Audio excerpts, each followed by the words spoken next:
A partir de estos momentos, nos enlazamos con las regiones del país a través de Conexión Perú. Te informamos y te acercamos al Perú. Vamos a tomar contacto con el sur del país. Vamos a establecer comunicación hasta ahora con Julio Failó Rivas. Él es economista, analista político, director de la revista Apuntes a Lápiz. Y como siempre le agradecemos la posibilidad de compartir estas opiniones, ¿no? Y tener una mirada mucho más amplia de la que tenemos muchas veces desde la capital de la República. Qué gusto saludarlo, Julio. ¿Cómo le va? Muy amable. José, y reiterarte el agradecimiento por la invitación y a tu disposición, como siempre. ¿Cómo entender la situación a la que hemos llegado en el país? Los sucesos de inicio de semana en Puno, naturalmente, ya empiezan a establecer un nivel de mayor confrontación entre el Ejecutivo y un sector del sur del país. Y esto se ve a las claras en virtud que hasta el momento no hay ninguna posibilidad de establecer canales de diálogo, particularmente en lo que a Puno se refiere, y probablemente también esto se podría extender. ¿Cómo estás analizando la situación luego de estos días trágicos, 18 muertes al momento? Sí, primero lamentar las 17 muertes de Juliaca. No sé si has podido ver las imágenes. Hoy se concentraron alrededor de 90.000 personas en Juliaca, ¿no? En la plaza de Juliaca.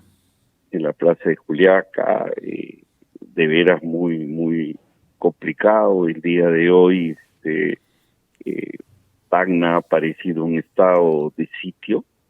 En Cusco han habido movilizaciones en varias partes del Perú, del Cusco, y todo hace prever que esto va a significar una escalada progresiva de protesta y que en realidad es una respuesta a la manera irresponsable como es que este gobierno está tratando el tema, ¿no?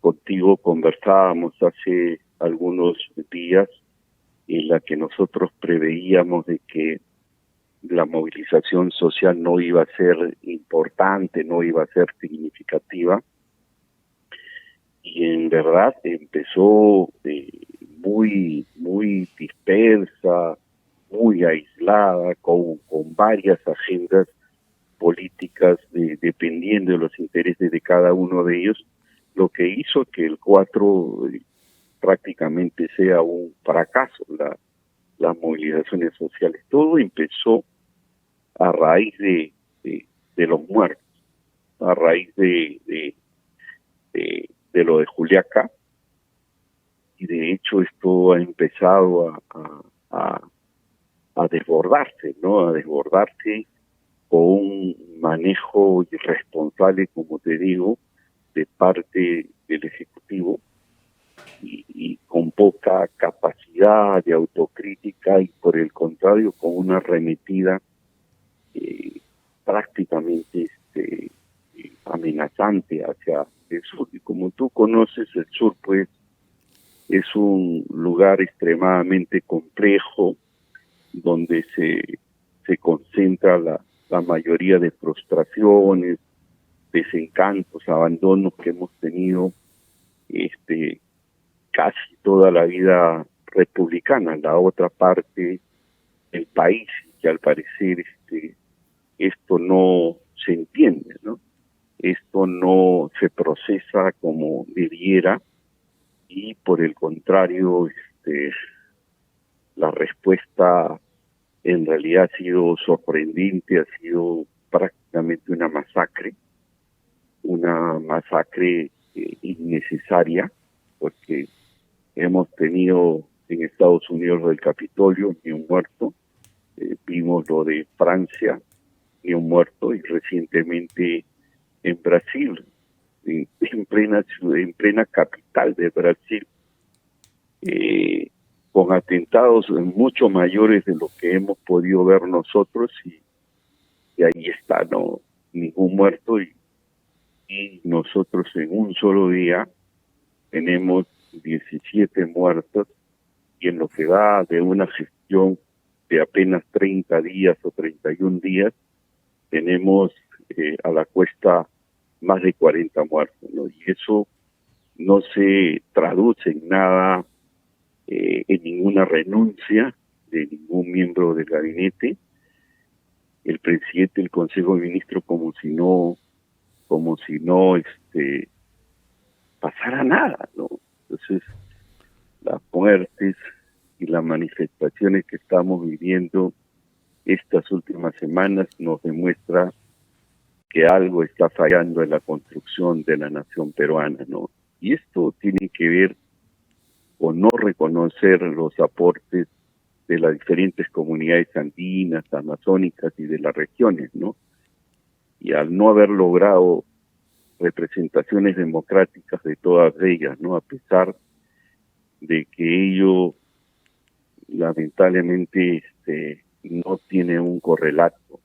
Es necesario, José, y urgente detener esta espiral de violencia y retomar todos los diálogos posibles entre los peruanos a nivel local, a nivel regional, nacional, entre generaciones y ciudadanos de las diferentes regiones de nuestra nación, ¿no? Es necesario, José, definir la solución a las justas demandas que tiene la población, especialmente en Puno y las regiones, en base a objetivos mínimos comunes a todos los peruanos, elaborando un calendario de emergencia nacional con compromisos y responsabilidades muy concretas, no tanto a nivel de personas, porque hay personas, pero también como instituciones, y me refiero esto a las recientes recambios de autoridades políticas, que probablemente por ahí podríamos encontrar un canal de diálogo, ¿no? Pero esto definitivamente, José, exige una renuncia del presidente del Consejo de Ministros y de su gabinete, ¿no? Y al legislativo creo que lo único que queda es la aprobación inmediata del adelanto de elecciones generales para este año de 2023 y una reforma urgente de la legislación electoral y reafirmar la no reelección de los congresistas, que es lo que está generando estos rebrotes de violencia Ahora, Julio, política, ¿no? El otro aspecto es, mucho se reclama cómo le encontramos salidas, cuáles pueden ser los canales de diálogo, cuáles pueden ser los puntos de entendimiento, pero se dialoga entre ambas partes. Ayer yo he tenido oportunidad de conversar con el gobernador regional de Puno, he conversado con el alcalde de la provincia de San Román, Juliaca, ¿no? Uno más permeable que otro. El gobernador tiene una posición bastante marcada. Eso pasa por la renuncia de la presidenta Dina Boluarte. El alcalde de Juliaca es mucho más, digamos, es mucho más tolerante, en el sentido que él considera la necesidad de establecer un conjunto de compromisos de inicio que se puedan cumplir para establecer un diálogo, ¿no? Y yo pregunto, ¿no? ¿Quiénes son los interlocutores finalmente? Porque si nosotros hablamos de legitimidad, hablamos de legalidad, se tiene que empezar reconociendo que con quien se tiene que conversar son con las autoridades electas. Y parece ser que en estas movilizaciones, protestas, que son entendibles, son un derecho de las personas, también hay posiciones que son bastante maximalistas, por llamarlo de alguna forma, porque ya conversábamos la semana pasada, no solamente están pidiendo la renuncia de Dina Boluarte, están pidiendo el cierre del Congreso, otros sectores piden la excarcelación del expresidente Castillo, y otros en la convocatoria de una asamblea constituyente, ¿no? Ese es el mosaico, ¿no? Y si bien es cierto, Como bien lo ha dicho el defensor de Puno, lo han dicho también la propia conferencia episcopal, hay que investigar, la fiscal de la Nación ha dicho, vamos a investigar, venga de donde venga, la violencia, porque no solamente proviene la violencia por el lado de la fuerza del orden, también hay sectores, que no son todos, pero sectores que también han estado impulsando acciones desmedidas o fuera de control, ¿no? ¿Cómo manejarnos en esta situación? No tenemos interlocutores. Mira, yo tengo el gusto de conocer bastante bien la región sur y específicamente Puno, ¿no? Y en realidad, si tú notas las declaraciones del gobernador regional, en varias oportunidades lo he escuchado, a Rich Aranco, que no tiene nada de izquierda, absolutamente nada, tiene una formación distinta a los gobernadores que lo han antecedido, no es una persona que se caracterice por radicalidad, sino por el contrario. Lo que sucede es que el diálogo en principio, José, es entre las personas que no quieren dialogar, eso en principio. En segundo lugar, el diálogo existe primero un acto de contrición, un acto de responsabilidad y ese gesto que nosotros le exigimos, por ejemplo, a nuestros hermanos de Puno, también habría que exigírsela al Ejecutivo, ¿no? Claro que sí. Si por ejemplo, Dina Boluarte pidiera la renuncia del presidente del Consejo de Ministros para aperturar un diálogo, estoy seguro que por ahí podríamos tener este gesto político como un acto de contrición, ¿no?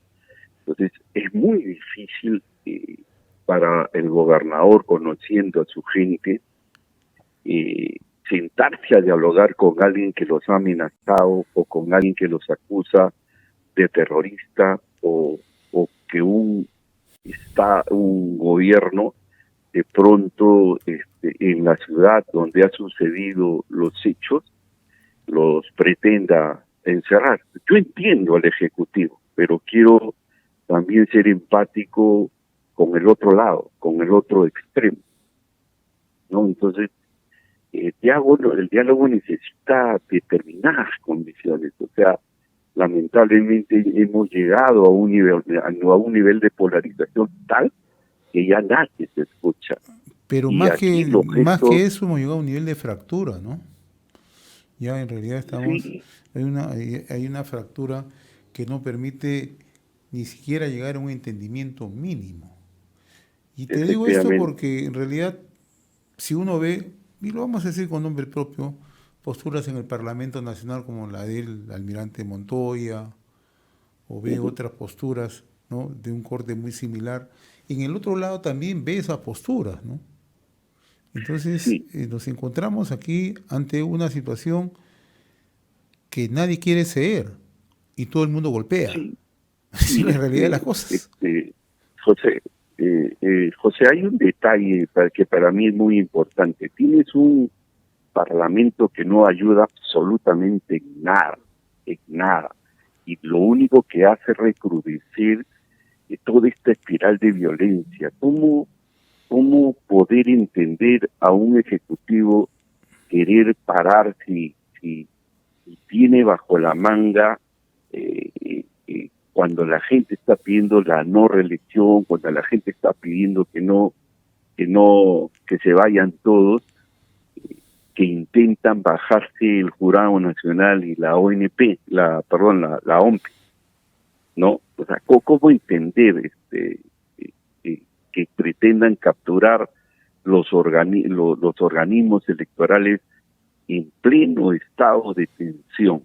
¿Cómo entenderlo? ¿Cómo entender de que pretendan, por ejemplo, en plena crisis política, pretendan capturar o reducir el número de votos para la elección del Jurado Nacional de Elecciones, para la elección de la Defensoría del Pueblo y otros organismos que son de importancia. O sea, a mí me da la impresión que a esta gente les interesa muy poco, ¿no? Ellos están en la búsqueda del poder absoluto y que yo estoy convencido que no van a tener ningún reparo de capturar o de quitar en camino a todo aquello que le impide en la idea de avanzar hacia este objetivo, ¿no?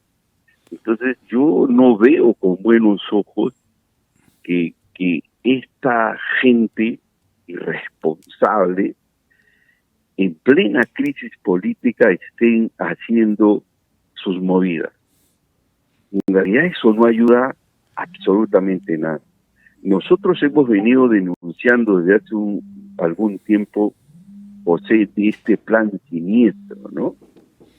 Y que el Fujimorismo ha encontrado en este espacio el momento más propicio para poner en marcha este plan siniestro, ¿no? Entonces, pero mira, yo la verdad que no sé si el fujimorismo no tenga la fuerza para mover todo lo que está moviendo en estos momentos, ¿eh?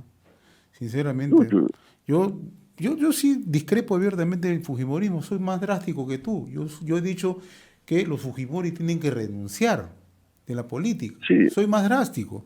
Por eso te digo, lo que yo creo es que hemos entrado a un nivel de polarización, de odios incubados que se han ido gestando en el paso del tiempo. Y de ambos lados, Julio, de ambos lados. Porque veíamos los discursos, así como yo critico al almirante Montoya, critico otras posturas de la gente de una posición muy similar, ¿no? Lo que le llaman algunos la derecha bruta y achorada, de la misma manera, ¿no? En el otro lado también tenemos esos odios intestinos, ¿no?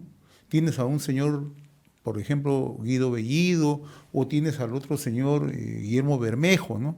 Que no son precisamente gente que hace un trabajo apostolar, ¿no? En ambos lados tenemos esas posturas, o sea, irreconciliables.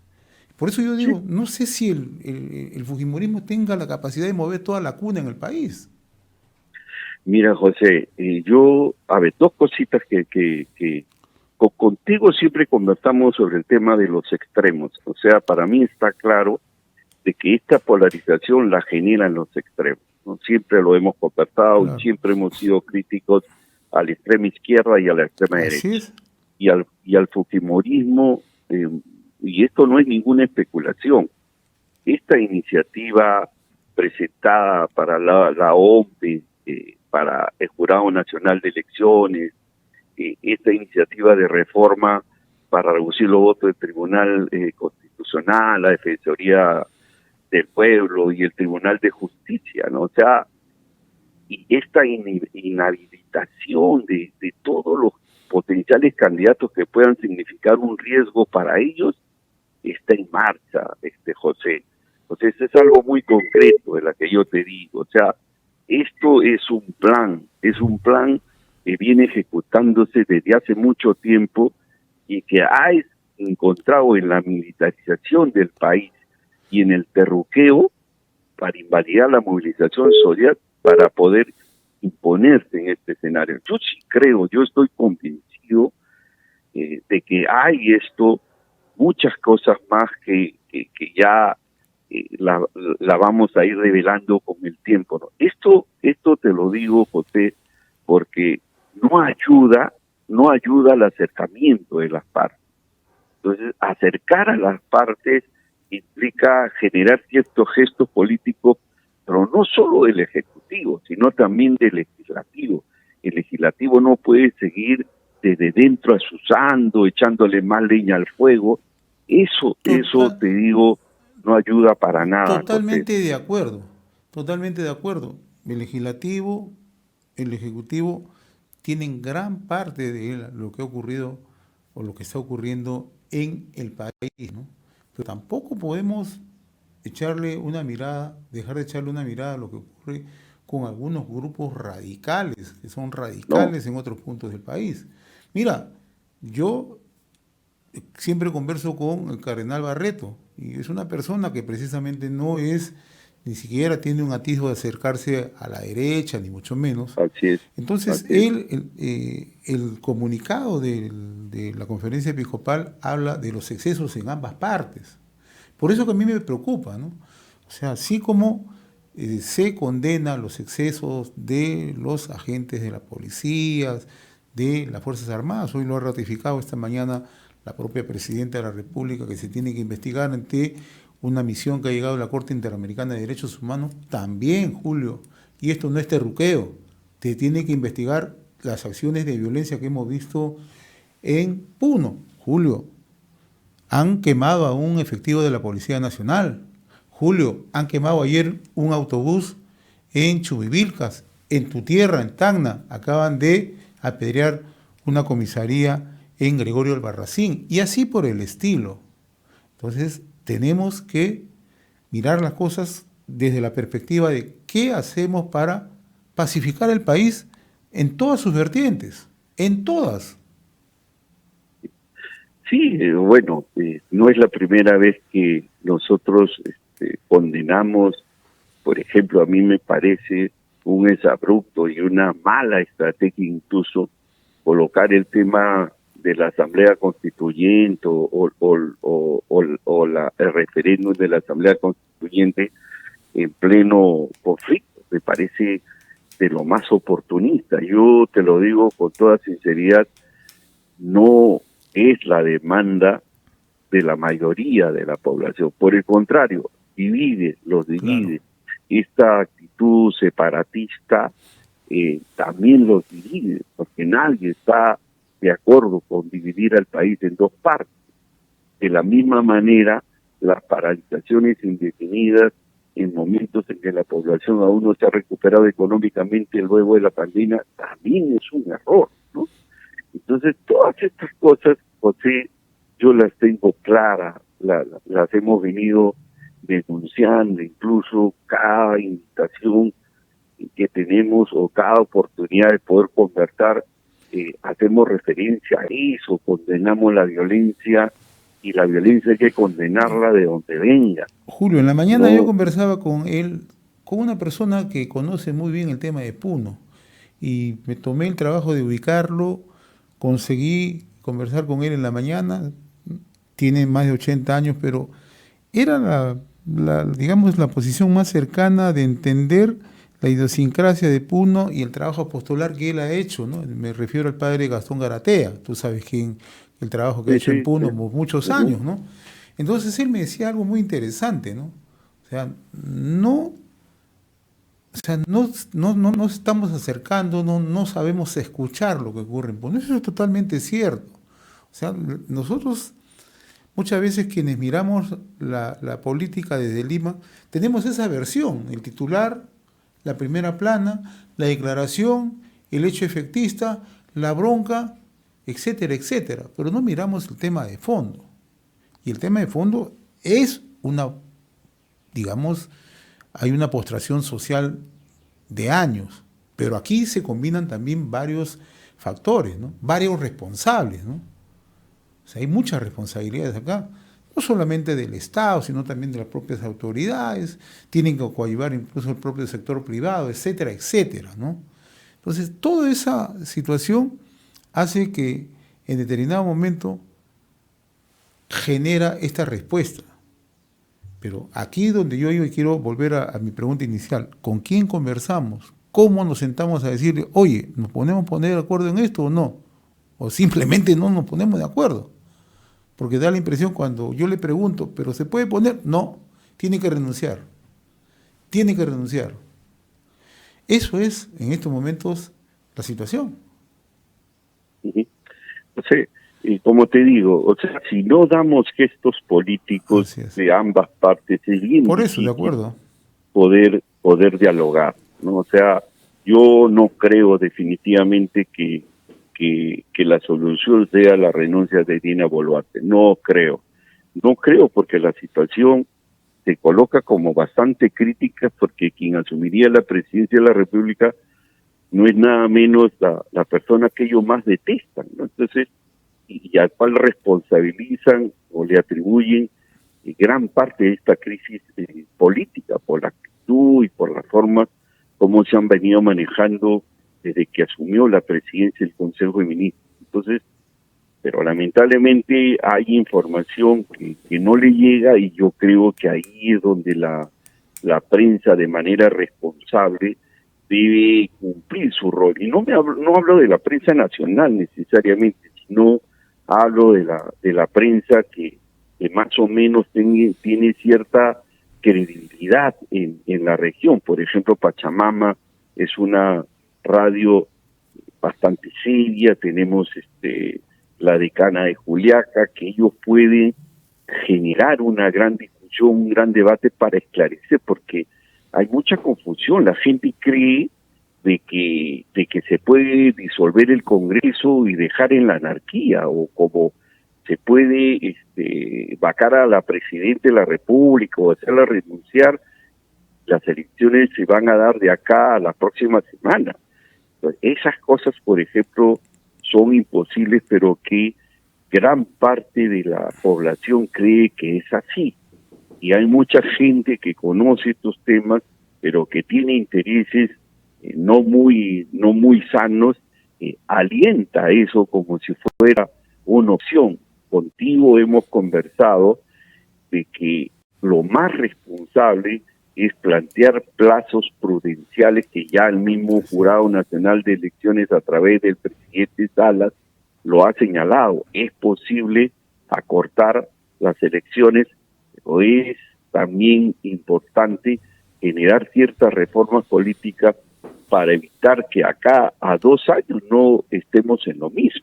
Entonces, yo creo que lo más responsable es eso, es invocar a los medios de comunicación local que tienen bastante cobertura en estas regiones, para que puedan educar a la gente y también invocar a liderazgos responsables que puedan justamente generar estas condiciones. Pero también necesitamos gestos del Ejecutivo, y un gesto tiene que ver con la renuncia, como te señalaba, del señor Otárola, ¿no? O sea, para mí me queda claro que él es uno de los responsables que tiene que asumir lo que le corresponde como cabeza del gabinete, ¿no? Muy bien, Julio. Como siempre, yo te agradezco la amabilidad de compartir esta comunicación. Vamos a seguir generando este nivel de intercambio de opiniones, que siempre es valioso, recogiendo de distintos puntos del territorio nacional, que es una de las características de RCR, Red de Comunicación Regional. Ha sido un gusto, como siempre, conversar contigo, Julio. Muy amable. El gusto es mío, José, y muchísimas gracias. Hemos presentado Conexión Perú. Mañana retornamos para seguir informando y acercándote al Perú a través de Conexión Perú.